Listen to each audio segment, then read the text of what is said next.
पिछले पार्ट में आपने देखा कि सिल्वर ओक होटल, जिसका एक बदनाम कमरा कमरा नंबर 13 है, जिसके बारे में अफवाहें फैली हैं, जिसका पता लगाने के लिए आया है एक युवा पत्रकार अनीश, और उसने वही बदनाम कमरा लिया है, कमरा नंबर 13, और उसे वहां कुछ अजीबोगरीब चीजें सामने आ रही हैं। शुरू होगा पार्ट 2 में रहस्य का नया खेल। शुरू करते हैं पार्ट 2 को। दरवाजा जोर से बंद हो चुका था। आवाज पूरे कमरे में गूंज गई, जैसे किसी ने ताबूत का ढक्कन बंद कर दिया हो। अनीश ने हैंडल घुमाने की कोशिश की, बेकार। दरवाजा अब दरवाजा नहीं रहा था, वो एक दीवार बन चुका था। कमरे की हवा बदल गई। अब उसमें नमी नहीं, बल्कि किसी सड़े हुए पुराने बंद कमरे की गंध थी, जैसे ये कमरा सालों से सांस ही नहीं ले रहा हो। फर्श पर पड़े गीले पैरों के निशान अब धीरे धीरे हिलने लगे। अनीश की आंखें फैल गईं। वे निशान अब आगे नहीं बढ़ रहे थे, वे घूम रहे थे, जैसे कोई अदृश्य चीज कमरे के बीच खड़ी होकर उसे चारों तरफ से नाप रही हो। अनीश पीछे हटता गया, पीठ दीवार से टकरा गई। नहीं नहीं, ये सच नहीं है। उसके मुंह से बुदबुदाहट निकली। तभी कमरे का फोन अपने आप बज उठा। ट्रर ट्रर। इस बार आवाज तेज नहीं थी, धीमी थी, भारी थी, ऐसी जैसे फोन नहीं, सीधे दिमाग के अंदर बज रहा हो। अनीश ने कानों को ढक लिया, लेकिन आवाज बंद नहीं हुई। आखिरकार कांपते हाथों से उसने रिसीवर उठा लिया। हेलो। कुछ सेकंड पूरी खामोशी, फिर एक साथ कई आवाजें। औरत, बूढ़ा आदमी, बच्चे की सिसकी और किसी भारी सांस की घरघराहट, सब एक साथ। अब बहुत देर हो चुकी है।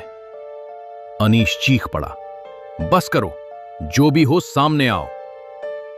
कमरे की लाइट एक बार तेज चमकी और बुझ गई।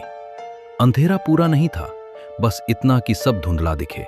और तभी आईना। कमरे के कोने में लगा पुराना आईना अपने आप दरारें छोड़ने लगा। टिक टिक टिक। हर दरार के साथ अनीश का दिल जोर से धड़कता गया। फिर आईने के अंदर कुछ हिला। अनीश ने पलकें झपकाईं। वहां वह खुद नहीं था। आईने में खड़ा था एक लंबा काला साया। उसका कोई चेहरा नहीं था।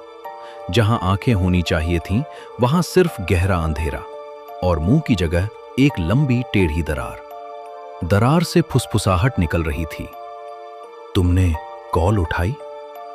अनीश का गला सूख गया। तुम हो कौन? साया आईने से बाहर एक कदम बढ़ा। जैसे ही उसका पैर फर्श को छुआ, पूरा कमरा बर्फ जैसा ठंडा हो गया। मैं यहां रहता हूं, आवाज गूंजी, लेकिन शरीर मेरे नहीं होते। अनीश की आंखों के सामने दृश्य बदलने लगे। वो औरत सफेद कपड़ों में कमरा नंबर 13 के बाहर खड़ी, फोन उठाती हुई और फिर अंधेरे में खिंचती चली जाती हुई। फिर एक बूढ़ा आदमी, फिर एक कपल, फिर एक बच्चा। सबका अंत एक जैसा। फोन, आवाज, कदम और फिर खामोशी। मैं आवाजों में जीता हूं, साया बोला, और जो सुन लेता है वो मुझे रास्ता दे देता है। अनीश गिरते गिरते बचा। नहीं, मैंने किसी को नुकसान नहीं पहुंचाया। साया धीरे धीरे उसके करीब आया। तुम पत्रकार हो, उसने कहा। तुम सच्चाई खोजते हो, लेकिन हर सच्चाई लिखने के लिए नहीं होती। अचानक दरवाजे के बाहर कदमों की आवाज आई, ठक ठक। फिर रिसेप्शनिस्ट की आवाज, सर, क्या सब ठीक है? अनीश ने राहत की सांस ली। हां, दरवाजा खोलो। लेकिन साया मुस्कुराया, अगर उसे मुस्कान कहा जा सके। वो अब यहां नहीं है, उसने कहा। आईना चमका और रिसेप्शनिस्ट का चेहरा दिखाई दिया, लेकिन वो अब इंसान नहीं था। आंखें अंदर धसी हुई, चेहरे पर वही खिंची हुई मुस्कान। मैं भी एक बार बचने आया था, उसकी आवाज आई। और अब मैं दरवाजा बंद रखता हूं। अनीश चीखा, लेकिन उसकी आवाज कमरे से बाहर नहीं गई। साया अब बिल्कुल पास था। मुझे किसी की जगह चाहिए, उसने फुसफुसाया, और तुम पहले से ही आधे अंदर हो। अनीश को लगा कुछ उसके सीने में उतर रहा है। सांस भारी होने लगी, आवाज गले में अटक गई। उसके दिमाग में एक आखिरी ख्याल आया, अगर मैं नहीं बचा तो कोई और आएगा। और तभी उसने खुद को छोड़ दिया। कमरा एक पल के लिए पूरी तरह शांत हो गया। फोन की लाइन अपने आप कट गई। सुबह की रोशनी खिड़की से अंदर आई। कमरा नंबर 13 साफ था, खाली। रिसेप्शन पर एक नया लड़का बैठा था, शांत, सामान्य। एक मेहमान आया।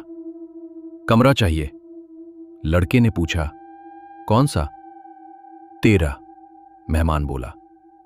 लड़का रुका, बस एक पल, फिर मुस्कुराया। जरूर सर, बस रात 12 के बाद फोन मत उठाइएगा। काउंटर के पीछे पुराना फोन अपने आप बज उठा। ट्रर्र।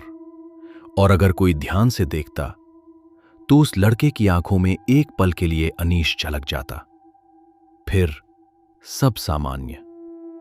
सिल्वर ओक होटल, कमरा नंबर 13 अब भी इंतजार कर रहा है।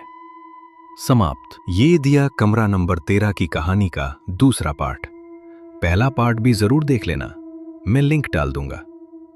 अगर आपको सिल्वर ओक होटल के रहस्यमय कमरे और अनीश की ये अनोखी कहानी पसंद आई हो तो वीडियो को लाइक जरूर करें और चैनल को भी सब्सक्राइब करना ना भूलें, ताकि हम इसी तरह की कहानियां आपके लिए ला सकें। तो मिलते हैं एक नई कहानी में, और हाँ, इसका पहला पार्ट जरूर देख लेना।